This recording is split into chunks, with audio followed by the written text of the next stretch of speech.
রাজনীতিতে প্রতিশ্রুতি অনেকেই দেন, কিন্তু ইতিহাস মনে রাখে আচরণ। আর দায়িত্ব গ্রহণের প্রথম দিনেই তারেক রহমান যে সিদ্ধান্তগুলো নিয়েছেন তা কেবল প্রশাসনিক পরিবর্তন নয়, দুর্নীতির সংস্কৃতির বিরুদ্ধে এক শক্ত বার্তা। তিনি স্পষ্ট করেছেন, সরকারি পদ আর ব্যক্তিগত সুবিধার প্রতীক হবে না। মন্ত্রীরা ব্যবহার করবেন না বিলাসবহুল সরকারি গাড়ি, চলবেন সাধারণ সাদা টয়োটায়। ব্যক্তিগত পরিবহন ব্যবস্থাই হবে তাদের ভরসা।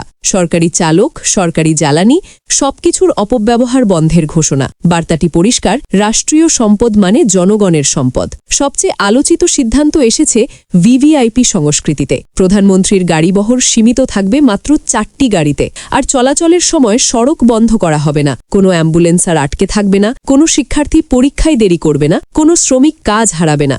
এই প্রতিশ্রুতি যেন উঠে এসেছে এই সিদ্ধান্তে। জাতীয় পতাকা ব্যবহারের ক্ষেত্রেও এসেছে নতুন দৃষ্টান্ত।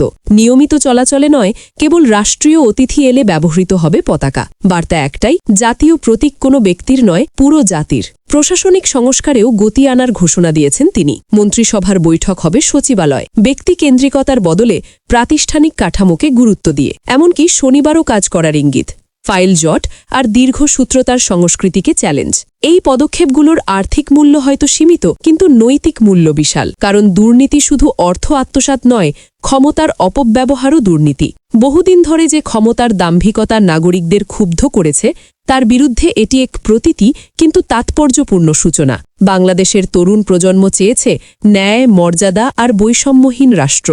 ছোট গাড়িবহর, খোলা রাস্তা, সংযমী জীবনযাপন, এসব হয়তো ছোট সিদ্ধান্ত, কিন্তু বড় বার্তা দেয়। নেতৃত্ব যদি নাগরিকের মতোই নিয়মের অধীন হয়, তবে আস্থার পুনর্জন্ম সম্ভব। তারেক রহমানের প্রথম সিদ্ধান্ত তাই শুধু প্রশাসনিক পরিবর্তন নয়, এটি দুর্নীতির বিরুদ্ধে নৈতিক যুদ্ধের সূচনা। এখন দেখার বিষয়, এই বার্তা বাস্তবায়নের ধারাবাহিকতা কতটা বজায় থাকে। কারণ একটি জাত বড় প্রকল্পে নয়, প্রতিদিনের চর্চায় শক্তিশালী হয়।